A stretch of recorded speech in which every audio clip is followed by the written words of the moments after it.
Hello，大家好，歡迎大家收睇香港基督教桌遊比賽個人組比賽桌遊16嘅賽制介紹片段。個人組嘅參加資格係10歲或者以上嘅人士，亦即係2015年12月31日或者之前出世，包括咗基督徒或者非基督徒都可以參與。今次選用嘅桌遊16係一副韓國嘅桌遊，呢一副桌遊入邊有4塊嘅擋板，有85塊嘅數字磚塊。分別係5種顏色嘅1至15、16N 同埋16 Restart， 仲有3塊特殊磚塊、2把鉸剪、1個垃圾桶。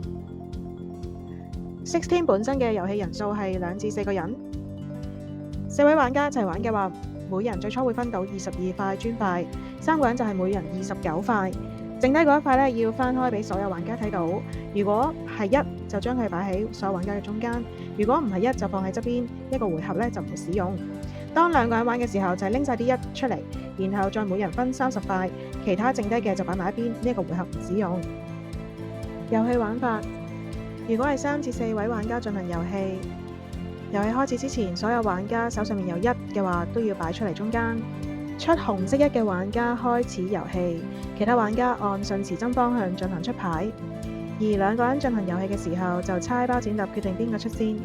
當輪到你嘅回合嘅時候，你可以選擇出其中1隻顏色嘅單塊或者1組順子，記住係其中1隻顏色嘅單塊或者1組順子。單塊即係1塊比最後1塊磚塊大嘅磚塊。舉例，而家紅色1嗰行最後1塊係1，而我手上面有7比1大，我就可以出喺紅色1後邊啦。順子就係2塊或者以上相連嘅順數磚塊。假設我手上面有綠色3同埋4，而綠色嗰一行而家最後1塊係綠色1，咁我就可以連住出3、4出喺綠色嗰行嘅1後邊啦。記住，如果我出咗綠色，我就唔可以出紅色。調翻轉亦都係一樣，每一次只可以出1隻顏色嘅牌，可以揀出1隻或者出1組順子。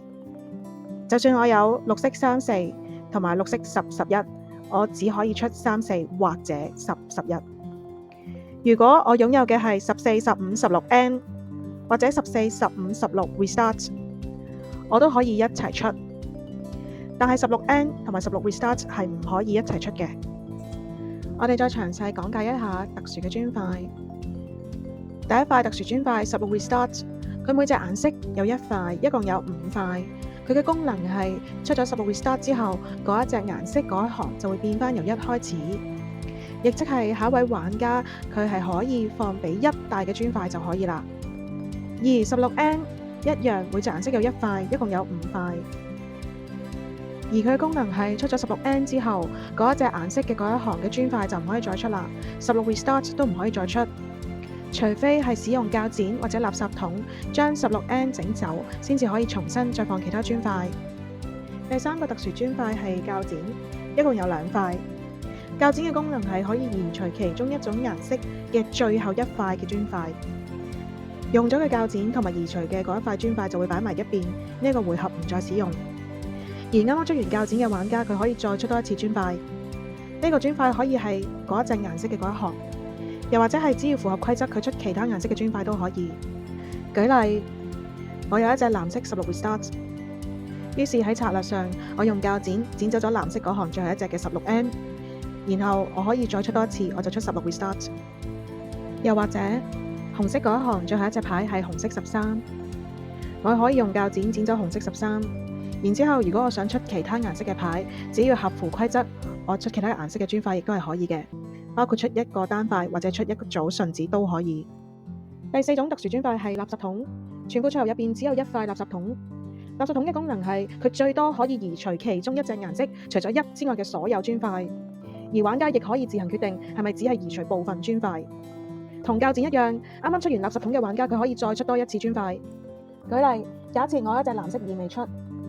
咁喺策略上面，我就可以用垃圾桶移除藍色嗰行3開始至到16N 嘅所有牌。又或者我手上面有嘅係藍色10，咁我就可以選擇只係移除局部嘅牌，即係只係移除藍色15、16都係可以嘅。同樣記得出完垃圾桶磚塊之後，係可以再出多一次牌，可以出翻嗰一行同一個顏色嘅牌，又或者出另一種顏色都係可以嘅。遊戲進行嘅過程有機會會遇到冇牌可以出嘅時候，咁可以 pass 跳過自己，直接到下一個玩家出牌。再一次輪到自己嘅時候，有可以出嘅牌亦都可以出，按呢一個規則直到遊戲結束為止。喺以下兩種情況代表住遊戲結束。第一，有一位玩家佢出晒手上面所有嘅磚塊，咁呢一個玩家就即刻勝出啦。第二，所有玩家都 pass 冇牌可以出嘅時候，遊戲就結束。大家要將手上面剩低嘅牌上面嘅數字加起嚟計分，總分最細嘅玩家勝出。如果多過一個玩家都係總分最細嘅話，就要比較一下大家剩低磚塊嘅數量，手上面剩低最少磚塊嘅玩家勝出。舉例，如果我剩低一塊綠色衫，咁即係我有3分。如果我剩低16N 或者16 restart 都係16分，而剩低鉸剪或者垃圾桶就係20分。簡單嘅遊戲示範，我哋假設有4位玩家，而家手上面咧每位玩家有3隻牌，紅色係1號玩家，黃色係2號玩家，綠色係3號玩家，藍色係4號玩家。遊戲按呢個順序開始。假設紅色玩家就係出紅色嗰位玩家，佢而家可以率先出牌。佢出咗手上面嘅3、4，因為3同4係連住嘅順子，所以係符合規矩，佢可以咁樣一次過出2隻牌。然後順時針到第2位玩家，黃色玩家，佢手上面有藍色嘅16N、100鉸剪，同埋有一個紅色嘅13。根據規則，玩家出嘅牌係要大過嗰一隻顏色嘅嗰行最後一隻嘅數字。例如黃色玩家佢想出16N，而16N 係大過藍色嗰行嘅數字1，咁所以佢出呢一個牌係完全冇問題嘅。第3位玩家佢想出嘅牌係藍色4，但係藍色嗰行已經出咗一隻16N，所以如果佢要出藍色4嘅話，佢首先就要用佢手上面嘅垃圾桶移除咗16N，佢先至可以出藍色4啦。移除咗嘅牌同埋垃圾桶就可以放埋一邊，呢一個回合唔再使用。出垃圾桶或者鉸剪嘅玩家可以再出多一次，咁所以呢個時候佢就可以出藍色4啦。到第4位玩家，佢想出嘅牌係藍色3，但係藍色嗰行最後一隻係4比3大，所以佢唔可以直接出牌，所以佢只能夠選擇出16 restart， 希望下一次輪返到佢嘅時候，佢有機會出到3。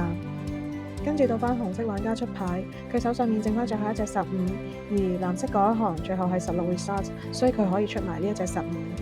當佢出完15呢一隻最後嘅牌，佢就可以叫出16，佢就係今盤嘅贏家啦。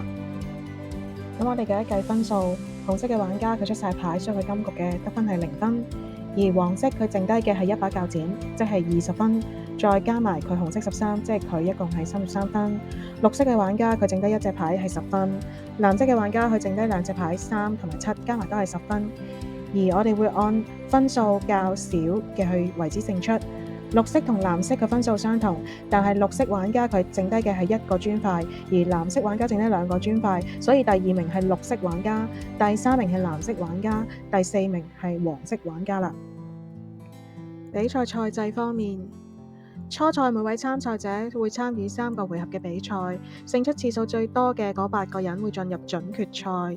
而勝出嘅次數計算係唔會帶入下一個賽段，即係話初賽3個回合嘅得分係唔會帶入下一個賽段，即係準決賽入邊。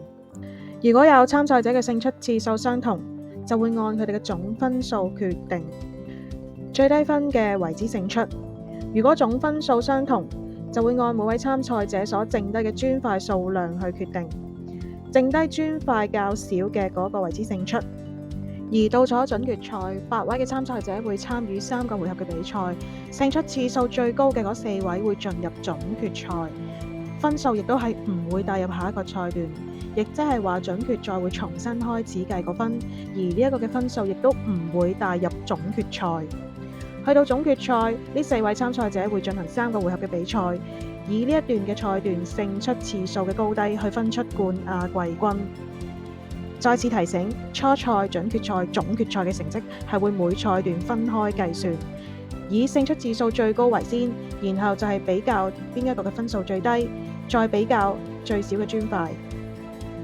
比賽遊戲設置，喺每個回合比賽開始嘅時候，參賽者會按抽籤嘅次序入座，並且需要一齊重新將啲牌洗勻，再將牌搭好，5塊為一沓。喺裁判嘅指示下，參賽者可以按住座位嘅次序拎4沓磚塊。如果3人比賽嘅話，就會拎5沓磚塊。然後裁判會按順序再多分法加多2塊磚塊。3人比賽就會加多4塊磚塊。4人比賽每位參賽者會獲得22塊磚塊，3人比賽就會獲得29塊磚塊，並且需要翻開餘下嘅1塊。如果玩家見到係1，就放喺中間；如果唔係1，嗰一塊就會擺喺側邊。呢個回合唔使用。參加者應該要等待評判去指示之後，先至開始整理自己嘅磚塊。每位參賽者會獲分派1塊擋板，請將擋板嘅兩側向內摺疊一下，豎起，然後放喺自己嘅前面。擋板係用作遮好自己嘅磚塊，唔好俾其他參賽者睇到自己嘅牌。參賽者整理嘅時候，如果你手上面係有磚塊1，請你將你手上面所有嘅1都放出嚟中間。整理嘅時間一共為5分鐘。如果參賽者喺少於5分鐘裏面已經整理好，請向裁判講出完成或者 finish。如果所有參賽者都喺少於5分鐘裏面完成整理，出紅色1嗰位參賽者可以喺裁判示意之後開始出牌進行比賽。比賽流程：出紅色1嘅參賽者會開始出磚塊，然後其他參賽者會按順時針方向嘅次序出牌。每人每次有20秒出牌，可以出其中一隻顏色嘅單塊或者一組順子。記住係其中一隻顏色嘅1塊，或者係其中一隻顏色嘅一組順子。每位參賽者出完之後，需要同裁判講完成或者 finish。如果冇可以出嘅牌，請講 pass 跳過，直接到下一位出牌。再次輪到自己嘅時候，如果有可以出牌嘅話，亦都可以繼續出。按上述嘅規則，直到遊戲結束為止。如果出牌超出20秒嘅時限，參賽者必須要收返啱啱出嘅牌，同埋還原台面上嘅組合。其他參賽者亦都可以幫忙協助還原。如果參賽者出完手上最後1塊磚塊，必須要立即向裁判講出16或者16，以表示你已經出完所有牌。當有參賽者出完所有磚塊，又或者所有參賽者都喺同一輪表示 pass， 咁嗰個回合嘅比賽就會結束。裁判會馬上為各位參賽者計算得分。請唔好移動任何磚塊，或者作出任何有機會干擾裁判嘅行為。但會非常鼓勵參賽者認真積極地進行比賽。如果有發現任何作弊、侮辱別人或者破壞比賽秩序等等嘅行為，大會係有機會取消嗰位參賽者嘅成績或者佢參賽嘅資格。敬請留意。計分例子，我哋睇到呢一個回合，紅色玩家 A 佢剩低嘅係一隻13，黃色玩家 B 佢剩低一隻16、一隻9、一隻6、一隻7、一隻8。綠色玩家 C 佢剩低2隻牌，一隻10、一隻3。藍色玩家 D 佢剩低5隻牌，一把鉸剪、2個2、一個3同埋一個14。總成績我哋見到 A 同 C 佢哋嘅分數都係13分，但係因為 A 剩低嘅磚塊係1塊，C 剩低嘅磚塊係2塊，所以呢個回合係 A 勝出， C 係第2名， D 以41分排喺第3名， B 以46分排喺第4名。我哋再睇一睇計分表。假設初賽係有11位參賽者一齊參賽，每一個參賽者佢都會進行3個回合嘅比賽，而最後會一次過計算3個回合嘅成績去作出排名。我哋根據表格，我哋可以睇到參賽者1，佢以3次勝出比賽排喺榜首。第2名係2次勝出比賽嘅參賽者9，佢排喺第2位。然後有4位參賽者，佢哋分別都係勝出1次。當中以參賽者3，佢嘅分數係以39分，佢嘅分數係最低，所以佢排喺第3位。之後第4位係參賽者6，佢嘅分數係43分。再之後第5位係參賽者10，佢嘅分數係64分。跟住第6位係同樣係1勝嘅參賽者8，佢嘅分數係99分。然後喺0次勝出比賽嘅參賽者入面，參賽者11號佢嘅分數係最低，佢得到63分，所以佢排第7。然後第8位係參賽者5，佢嘅得分係67分。咁第1至到第8名就可以晉身參與準決賽啦。如果大家想報名，事不宜遲，請盡快掃 QR Code 填寫報名表格。如果你想試玩，又或者想揾人同你練習比賽，歡迎聯絡我哋大會52228986、52228986或者其他組別嘅負責人，我哋將會安排你同我哋一齊試玩。希望會喺比賽嗰度見到大家，比賽見！多謝大家收睇我哋嘅片段，希望可以喺比賽度見到你哋啦，拜拜。